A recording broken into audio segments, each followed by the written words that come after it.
Hey everybody, I'm in transit right now, and I wanted to share my thoughts about the novel Jaws, the novel written by Peter Benchley, published in 1974, which was the basis of the movie Jaws, directed by Steven Spielberg, which was released in 1975.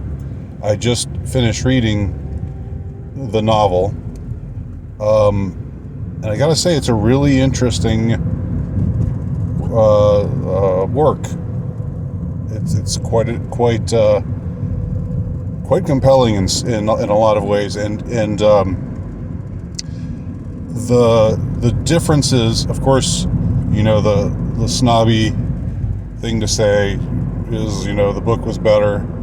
I don't know whether I would say the book is better, quote unquote. I have respect for the movie. I think it's a very well-made movie. I know what it represents cinematically, and in cinematic history, I may not be the biggest Steven Spielberg fan in the world, although I like the Raiders movies, the original Raiders of the Lost Ark movies.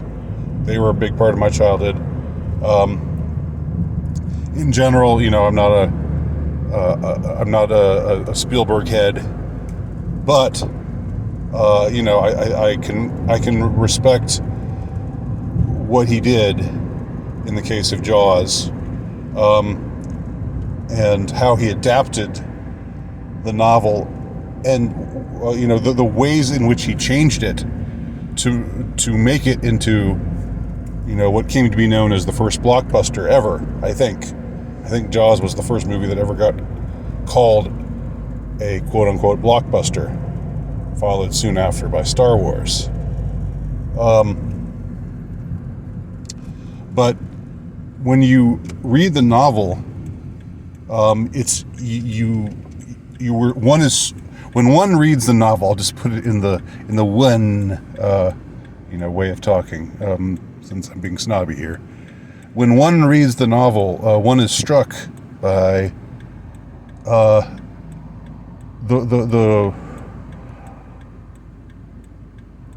depth of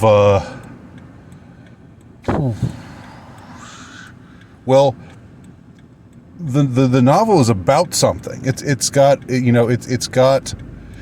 reminds me a little bit of it's like a mini Moby-Dick. One can't really read Jaws, the book, the novel, and not think of Herman Melville's great mega novel, Moby-Dick. And I'm very partial to Moby-Dick. It's I think a great work.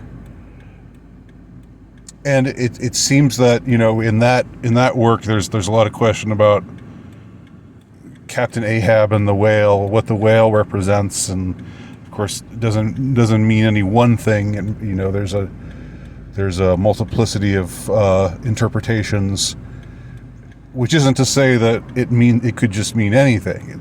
That's something I always am very careful to, or I try to be very conscientious about emphasizing, because people hear something has multiple meanings or means different things on different levels. And a lot of people think, well, that just means that it could mean whatever you want it to mean. And no, absolutely not. It doesn't mean that all meaning is relative. It means that there's maybe no one meaning per se. There's various different things that can be said about it. But there are also things that interpretations that are just wrong, because there is a text there, and the text has words, and words have meanings, and so forth and so on. So none of that deconstructionist shit. Get that out of my face. None of that post-structuralist garbage. I don't play that. So Jaws, the novel. Here's some interesting things about it. You have this shark, this force of nature, suddenly appearing on and eating swimmers, eating I mean devouring, horrifically gobbling up frequenters of the beach of this town, Amity, during the summer months, where Amity makes their hay. It's one of those places that during most of the year, the townies kind of live in, and I'm using the word townie, not derogatorily, but affectionately. The main character, the hero of the book, Chief Brody, is a townie. I don't know if the word townie is actually used by Benchley, but I'm just using it here to refer to the people who live there and who aren't, terribly high class. They're not. They're people who scratch to get by for the most part. They have their shops, they have their businesses, but they mostly rely on the wealthy people who come down in the summer to their summer homes on Amity. That's when they really make their hay, and if they have a bad summer, then that could be potentially ruinous. And so when the shark starts terrorizing the beach, when the beach of Amity, the beaches, or the waters that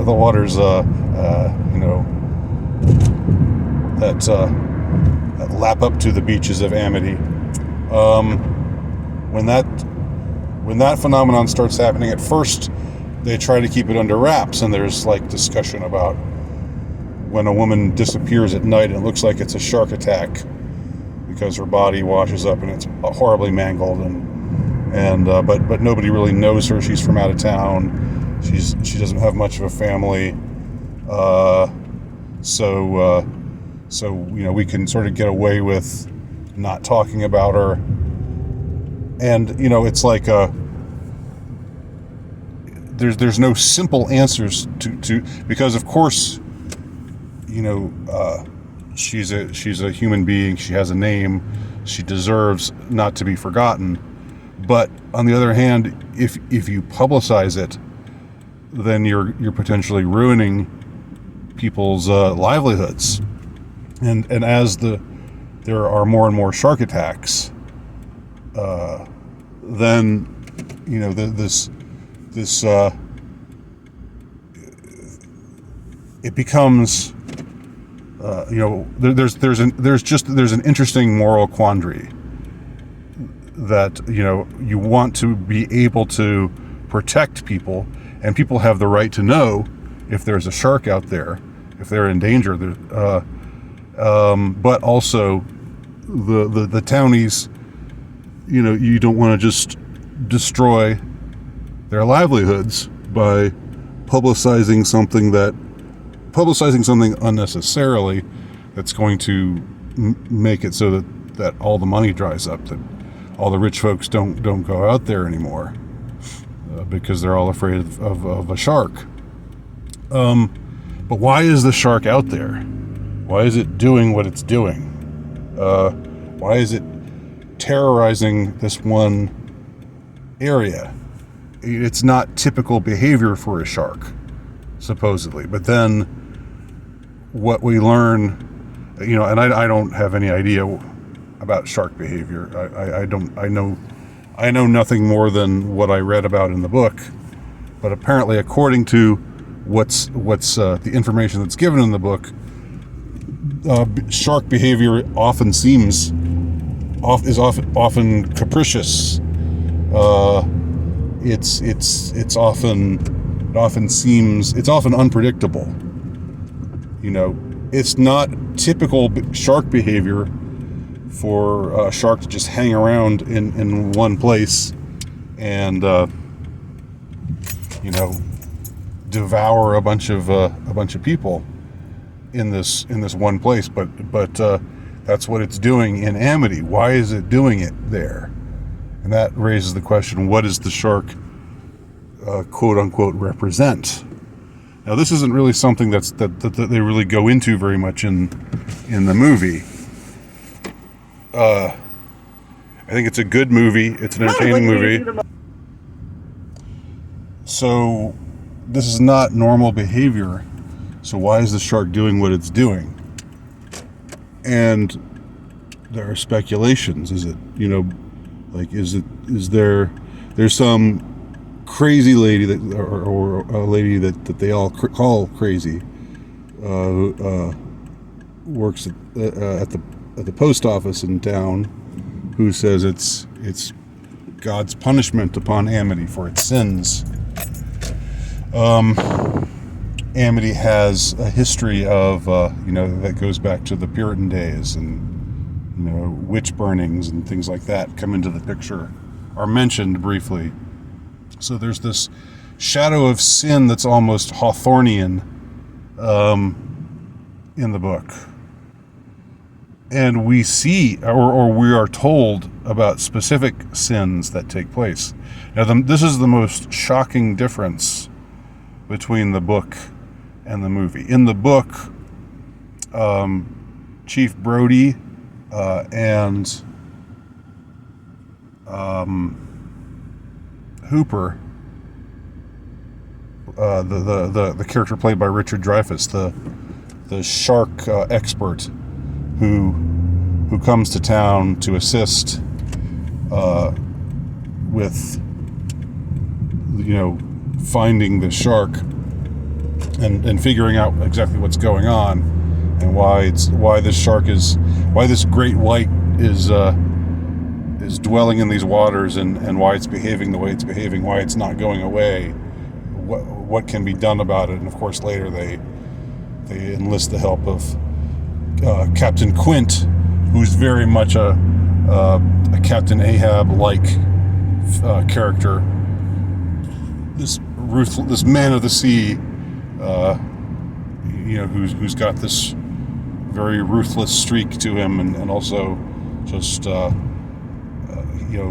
if you get that, one gets the impression he's the only one. If anyone can kill off the shark, it's him. He's the only one who has has some of this preternatural instinct, and also this kind of willingness to behave ruthlessly to kill this ruthless creature that's out there, devouring, doing its devouring business without any qualms of conscience, because it's just a beast. Or is it just a beast? Is it the Quint insists that it's just a dumb animal, but yet it seems to be behaving in ways that suggest to Chief Brody that maybe it's not just a dumb animal, that maybe it has some more complicated motivations, that maybe there's a sheer malevolence that is animating this creature from the depths. But as I was beginning to say, the most striking difference between the book and the movie relates to Brody's relationship with Hooper. Now, in the movie, Hooper comes in, and they become fast friends. They really they're buddies. They help each other out. There's no animosity or tension between them at all. And then when Quint enters the picture, he ruffles some feathers, especially with Hooper. But then you have the scene of them all sitting in the boat together, swapping stories, and it's a great scene of male bonding, where Quint is recounting some of his experiences with sharks, and all of this dialogue that is not taken from the book. And whoever Spielberg and whoever the screenwriter, whoever the writers were, get credit for how they reimagined things. But in the book, the relationship between Brody and Hooper is is quite tainted, and it's tainted by the fact that Hooper actually has an affair with Chief Brody's wife, and this when I say affair, I mean just like they fuck, once. It happens once, but it's a shocking act of betrayal of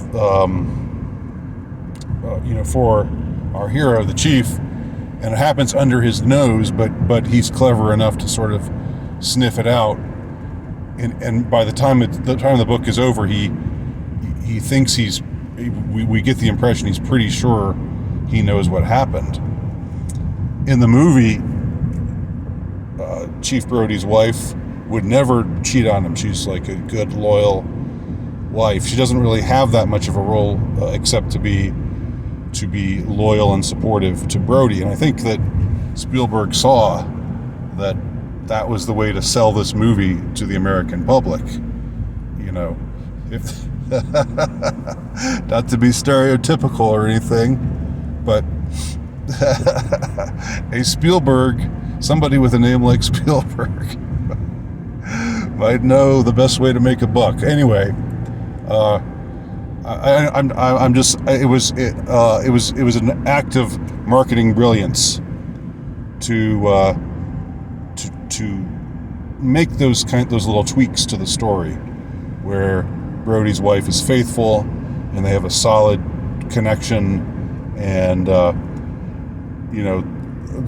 also the movie very much de-emphasizes what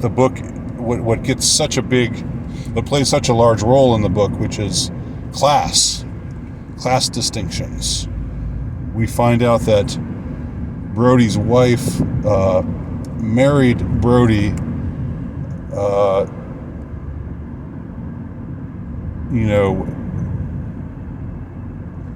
because she thought that she liked him, she was attracted to him, and she thought she loved him, and she was pregnant, or she got pregnant fairly quickly afterwards. I don't remember if she was pregnant when they got married or exactly what, but it was, anyway, she's a high society girl. She's from a rich family in New York, and so she was one of the wealthier. She was from one of the wealthier families who would visit Amity during the summer. And after marrying Brody, having 3 sons with him, and now she's aging. Now she's in her 30s, approaching 40. She's feeling like maybe she threw her life away. Maybe she obviously married down, and it's a very it's a painfully honest portrayal, an all too authentic of a portrayal of what this kind of character, what this sort of woman might do at this stage in her life. She's with this man who part of her despises because she thinks of him as beneath her, and she wants her sons. She sort of talks about getting her sons and trying to get her sons enrolled in tennis classes, because that would be a way for them to work their way up, the social ladder. So she wants to regain some of what she feels that she lost, that she feels that she gave away when she married a townie like Chief Brody. And so Hooper is in the book, unlike the movie where he's played by goofy Richard Dreyfuss. In the book, he's this rather dashing young man, late 20s. He's very educated, and he's a ladies' man, and he's also from a wealthy family like like she was from. In fact, we find out that she dated Hooper's brother at one point in her life, and she remembered him. She remembered Hooper when he was smaller. Matt is his name, Matt Hooper. I'm just remembering that because he remembers that she would call him Matthew. So when they meet, they flirt, and then she asks him out to lunch at some secluded place that's far away from the town, and he accepts, and they flirt some more, and it goes in the direction that you think it's going to go. This is a shocking, again, difference between the book and the movie. To have for Brody to have this disloyal wife. This is the first time she has been disloyal to him, but it's of course extremely significant. And then for the two men to be hunting the shark together when there's this thing that's happened where Brody's been cuckolded by this rich, educated, handsome man who shares his wife's snobbery towards townies like him. It really brings everything into light in a different sort of way. And again, it highlights what exactly is going on in Amity that's making this, you could again talk about it in some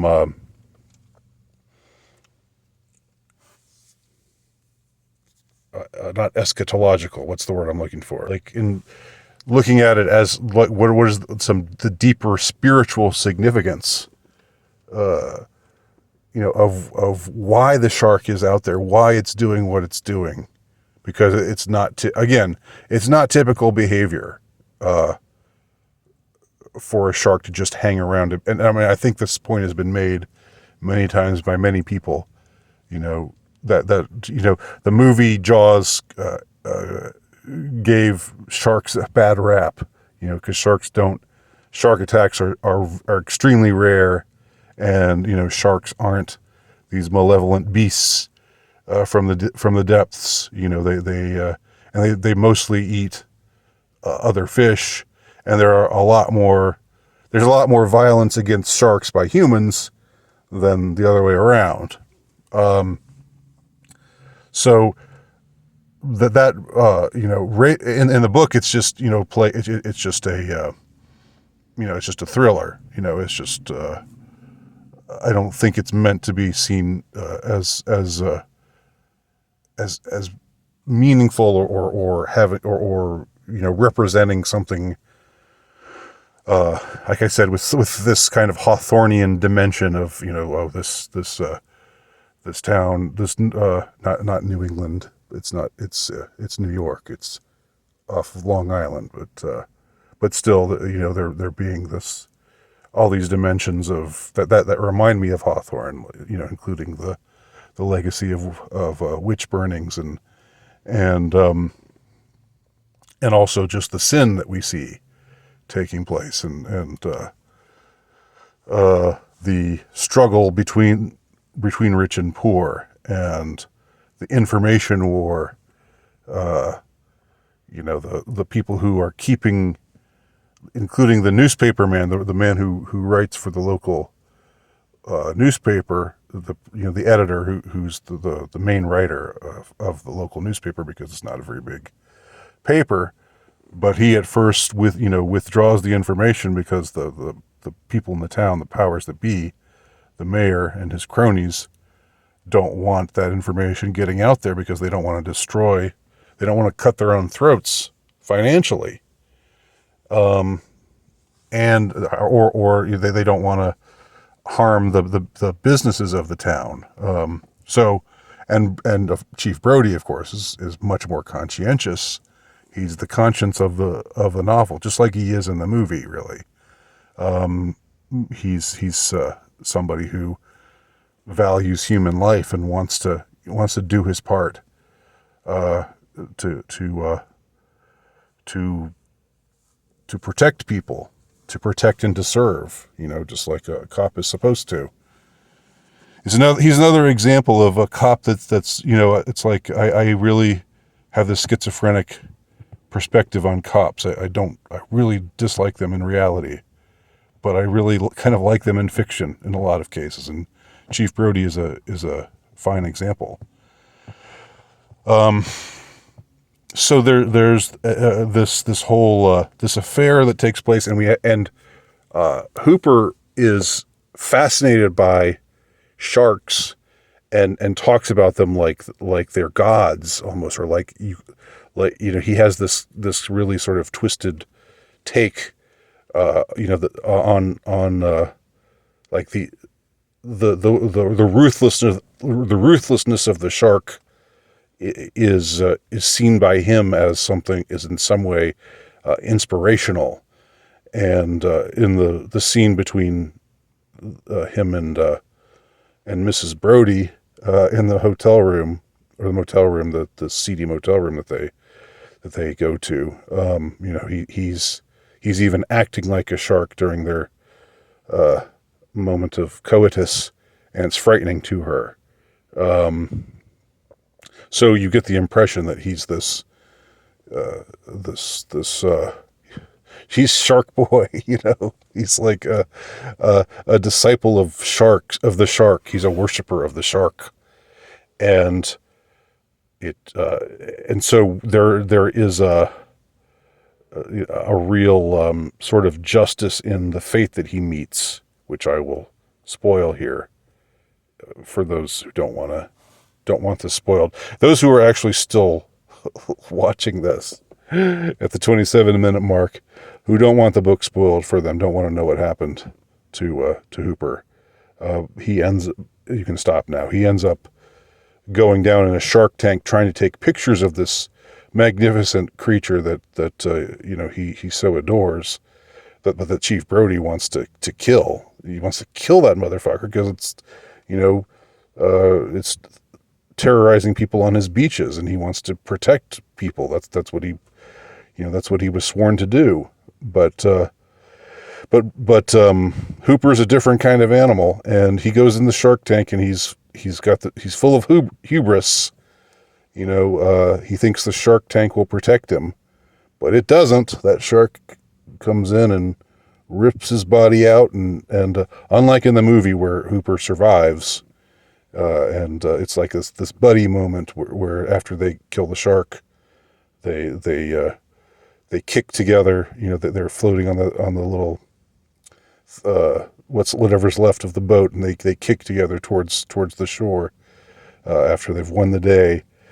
In the book, Hooper dies a terrible death, but it's one that is arguably he arguably deserves after everything that's gone down, everything that's happened, and so again, I'll just make myself suddenly visible for this last minute or so. It raises some really interesting questions about who the shark is, why the shark is there, how it relates to the goings on in the town. Now, I didn't even talk about how in the book the mayor has this. He's basically married to the mob. He made a deal with the mafia, with some mafia characters many years ago, and he tried to get out of their grasp, but they wouldn't let him. And now, he's going past due with what he owes, what he owes to them, and with the price value, the economy, going to bust in Amity because of the shark ruining it for everybody. The real estate that he had counted on, being able to use that revenue to pay off these people who are this debt that's hanging over his head. Now he's suddenly not able to do that anymore, and so he's this tragic figure in some ways. He's this haunted man. Whereas in the movie, he's just sort of like I don't know. He's sort of a slick, slippery politician who just wants to keep the beaches open because it's better for business and stuff. But it's not. There's not this deep, dark stuff going on involving organized crime and so forth. So again, there's more sin a brewing in Amity. And again, it raises the question: is that what? Why is this beast manifesting itself? And wreaking such havoc? And what does it take to kill him off? In the book, Brody is basically just a survivor. He doesn't really do much to kill the shark himself. He's just there helping out. And Quint is the shark killer. But again, spoiler alert, it ends up taking him down with it. So Brody's the last man. He's like Ishmael in Moby-Dick. He's left alone, just like the Pequod sinks and leaves nothing but an orphan. So this also happens to the Orca, to Quint's boat. It goes down, and Hooper gets mauled by the shark, and Quint kills the shark, but it fights back and drags him down with it, and they both sink to the depths together. Their two corpses sink to the depths together, and Brody, kicks his way back to shore, back to his unfaithful wife, back to his deeply compromised town with all of its hidden sins and secrets. It's really quite fascinating. So anyway, those are my thoughts about the book Jaws. Has anybody else read it? If you have, let me know what you think. If you've seen the movie, tell me your thoughts. Let me know. Thanks for watching.